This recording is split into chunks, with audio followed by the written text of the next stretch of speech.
ರುಚಿಯಾದ ಕುಲ್ಫಿ ಇದು. ಮಖಾನ ಮತ್ತು ಡ್ರೈ ಫ್ರೂಟ್ಸ್ ಹಾಕಿ ಮಾಡಿದಂತಹ ಕುಲ್ಫಿ ತುಂಬ ರುಚಿಯಾಗಿ ಬರ್ತದೆ. ನಾವು ಮಾರ್ಕೆಟಿಂದ ತರ್ತೇವೆ ನೋಡಿ ಕುಲ್ಫಿ, ಅದೇ ರೀತಿ ರುಚಿಯಾಗಿದೆ. ಅಷ್ಟೇ ಅಲ್ಲ, ಯಾವುದೇ ಮಾರ್ಕೆಟಿಂದ ಕ್ರೀಮ್ ತಂದು ಹಾಕದೆ ಮಾಡಿದಂತಹ ಕುಲ್ಫಿ ಇದು. ಖಂಡಿತ ನಿಮ್ಮ ಮನೆಯಲ್ಲಿ ಸೊಮ್ಮೆ ಟ್ರೈ ಮಾಡಿ ನೋಡಿ. ನಮಸ್ತೆ ಫ್ರೆಂಡ್ಸ್, ಗುಡ್ ಫುಡ್ ಲ್ಯಾಂಡ್ ಚಾನಲ್ಗೆ ನಿಮಗೆಲ್ಲರಿಗೂ ಆತ್ಮೀಯ ಸ್ವಾಗತ. ನಾನಿಲ್ಲಿ ಬಾದಾಮಿ, ಫೂಲ್ ಮಖಾನ, ಗೇರು ಬೀಜ ಮತ್ತು ಖರ್ಜೂರ ಇದನ್ನೆಲ್ಲ ಬೋಳಾಸ್ನವರದ್ದು ತೆಗೆದುಕೊಂಡಿದ್ದೇನೆ. 2 ಕಪ್ಪಿನಷ್ಟು ಮಖಾನ ನೋಡಿ, ಅಂದರೆ ಸಾಧಾರಣ 2 ಹಿಡಿಯಷ್ಟು ಆಗ್ತದೆ.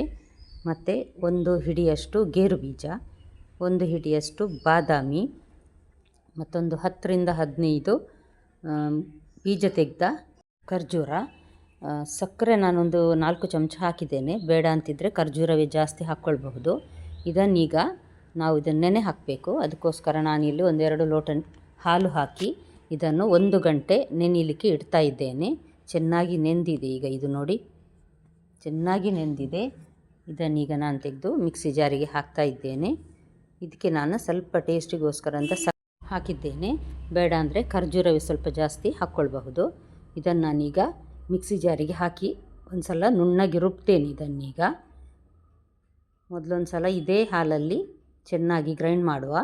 ನಂತರ 1 ಲೋಟ ಪುನಃ ಹಾಲು ಹಾಕಿ ಇದನ್ನು ಗ್ರೈಂಡ್ ಮಾಡಲಿಕ್ಕಿದೆ.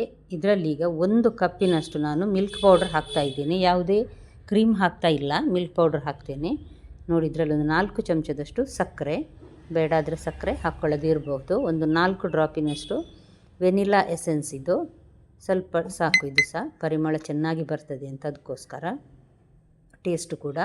ಈಗ ನೋಡಿ, ಒಂದು ಸಲ ಗ್ರೈಂಡ್ ಮಾಡಿದ ನಂತರ 1 ಗ್ಲಾಸ್ನಷ್ಟು ಹಾಲನ್ನು ಹಾಕಿ ಪುನಃ ಒಂದು ಸಲ ಗ್ರೈಂಡ್ ಮಾಡಿ ಈಗ ನಾನೊಂದು ಕಬ್ಬಿಣದ ಬಾಣಲೆಗೆ ಹಾಕಿದ್ದನ್ನು ಮಧ್ಯಮ ಉರಿಯಲ್ಲಿ, ಮೀಡಿಯಮ್ ಹೀಟಲ್ಲಿ ನಾನೀಗ ಕುದಿಸ್ತಾ ಇದ್ದೇನೆ. ಸ್ವಲ್ಪ ದಪ್ಪಗಾಗಲಿ ಅಂತ ಕುದಿಸಿ ಮಾಡಿದರೆ ಇನ್ನಷ್ಟು ಟೇಸ್ಟ್ ಜಾಸ್ತಿ ಆಗ್ತದೆ.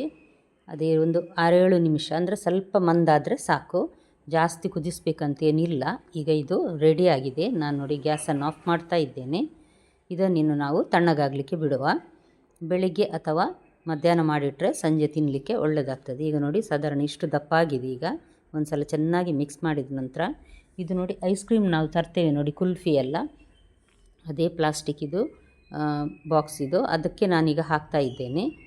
ಉಳಿದದನ್ನು ನಾನೀಗ ಕುಲ್ಫಿ ಅಥವಾ ಐಸ್ ಕ್ಯಾಂಡಿದು ಮೌಲ್ಡ್ ಇದೆ ಅದಕ್ಕೂ ಹಾಕ್ತೇನೆ. ಇದಕ್ಕೆ ಟೈಟಾಗಿ ಮುಚ್ಚಳ ಮುಚ್ಚಿ ಇದನ್ನು ಫ್ರೀಝರಲ್ಲಿ ಒಂದು ಕನಿಷ್ಠ 6 ಗಂಟೆ ಆದರೂ ನಾವು ಇಡಲೇಬೇಕು ಇದನ್ನು ನೋಡಿ. ಈಗ ಇದು ಬೇರೆ ಬೇರೆ ಶೇಪಿನ ಕುಲ್ಫಿ ಅಥವಾ ಐಸ್ ಕ್ಯಾಂಡಿಯ ಮೌಲ್ಡ್, ಇದಕ್ಕೆ ನಾನೀಗ ಇದನ್ನು ಹಾಕ್ತಾ ಇದ್ದೇನೆ ನೋಡಿ.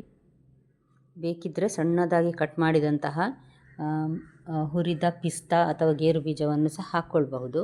ನಾನೀಗ ಏನು ಹಾಕಲಿಲ್ಲ. ನೀವಿನ್ನೂ ನನ್ನ ಚಾನಲ್ ಗುಡ್ ಫುಡ್ ಲ್ಯಾಂಡನ್ನು ಸಬ್ಸ್ಕ್ರೈಬ್ ಮಾಡಿಲ್ಲ ಅಂದರೆ ದಯವಿಟ್ಟು ಸಬ್ಸ್ಕ್ರೈಬ್ ಮಾಡಿ, ಹಾಗೂ ನಿಮಗೆ ಇಷ್ಟ ಆದರೆ ಲೈಕ್ ಬಟನನ್ನು ಪ್ರೆಸ್ ಮಾಡಿ ಮತ್ತು ಫ್ಯಾಮಿಲಿ ಫ್ರೆಂಡ್ಸ್ಗೆ ಶೇರ್ ಮಾಡೋದನ್ನು ಮರಿಬೇಡಿ. ನೋಡಿ, ಈ ಕೆಳಭಾಗಕ್ಕೆ ನಾನು ಸ್ವಲ್ಪ ನೀರು ಹಿಡ್ಕೊಂಡಿದ್ದೇನೆ. ಈಗ ಇದು ಫ್ರೀಝರಲ್ಲಿ ಗಟ್ಟಿಯಾಗಿದೆ. 6 ಗಂಟೆಯ ನಂತರ ತೆಗೆದು ಸ್ವಲ್ಪ ನೀರು ಹಿಡಿದ್ರೆ ಇದು ತೆಗಿಲಿಕ್ಕೆ ಕುಲ್ಫಿ ಚೆನ್ನಾಗಿ ಬರ್ತದೆ. ಅದಕ್ಕೋಸ್ಕರ ನೋಡಿ ಎಷ್ಟು ಚೆನ್ನಾಗಿ ಬಂದಿದೆ ನೋಡಿ, ತುಂಬ ಸಾಫ್ಟ್ ಆಗಿದೆ, ಅಷ್ಟೇ ರುಚಿ ಕೂಡ ಆಗಿದೆ. ಖಂಡಿತ ನಿಮ್ಮ ಮನೇಲಿ ಸೊಮ್ಮೆ ಟ್ರೈ ಮಾಡಿ ನೋಡಿ ಫ್ರೆಂಡ್ಸ್. ಮಕ್ಕಳಿಂದ ಹಿಡಿದು ಎಲ್ಲರೂ ಇಷ್ಟಪಟ್ಟು ತಿಂತಾರೆ. ನೋಡಿದ್ರಲ್ಲ, ಇವತ್ತಿನ ರೆಸಿಪಿ ನಿಮಗೆ ಖಂಡಿತ ಇಷ್ಟ ಆಗಿರ್ಬೋದು. ಹಾಗಾದರೆ ನಾಳೆ ಇನ್ನೊಂದು ಹೊಸ ರೆಸಿಪಿಯೊಂದಿಗೆ ನಿಮ್ಮನ್ನು ಮತ್ತೆ ಭೇಟಿಯಾಗ್ತೇನೆ. ನೋಡಿದೆಲ್ಲ ವೀಕ್ಷಕರಿಗೆ ಧನ್ಯವಾದ.